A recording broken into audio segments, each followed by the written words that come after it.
دەرگرانی جاف لە گەشت هۆز و تیرە و بەرەبابەکان.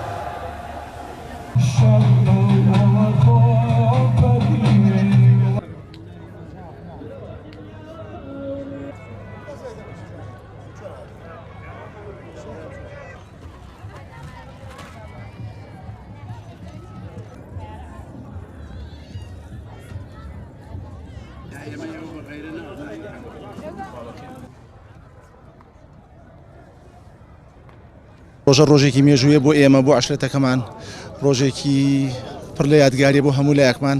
دیارە هەموو چینی و توێژەکان بەبێ جیاوازی هەموو لێرە کۆبوونێتەوە لە عەشرەتەکەمان لە هەموو شوێنێک لە گەرمیان لە شارە زوور لە منتقەی مووسڵ و بەرتەلە لەوێ خزمانیش لێوە تەشریفیان هێناوە. خوشکە ئازیزەکانمان و برا ئازیزەکانمان مامی گەورەکانمان هەمویان تەشریفیان لێرێ و بەبێ جیاوازی وەک برا هەمومان کۆبوونێتەوە. ئێرە دەواری عەشرەتی باشکیە بەبێ جیاوازی هەموو لایەکیان، ئەوان برا گەورە و ئێمە برا بچووک، ئەوەی کە بە ئێمە کراوە لێرە تەنها ئەرکێکمان لەلایەن برا گەورەکانەوە پێست پێراوە کە ئامادەکاریەکان بکەین. ئەگەر نامە دەواری هەموو عەشرەتی باشکیە و بۆ ئێمەش هەموو لایەکمان جێی خۆشحاڵیە کە ئەمڕۆ هەمومان لێرە پێکەوە کۆبوونێتەوە. کۆبوونەوە و برایەتەکەمان هەموو شتێکە بۆ هەمومان، بۆ هەموو لایەکمان.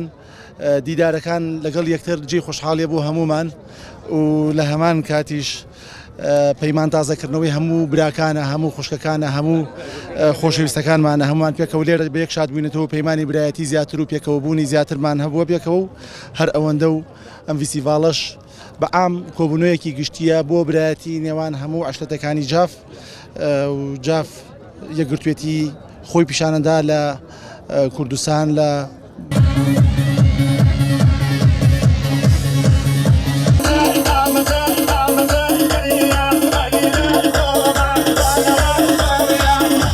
وەکو عەشرەتی باشکی تیرەی جاف ئەمڕۆ هاتی لە دیوەخانی کاک عەلی حەمەد میراویز بۆ سەردانێکی قەومایەتی و هەموو قەومانی باشکی لێرەین و جەوەکە خۆشە و ئەمە ئەلبەکی هەموو جافەوە. بەڵام وەکو تیرەی باشکی هەمومان لە دیوەخانی کاک عەلی حەمەد میراویز هاتوینە و سەردانێکمان کردو و دەمەتەقەمان کردو و گەشتی یەکەین بەم ناوە و ئیتر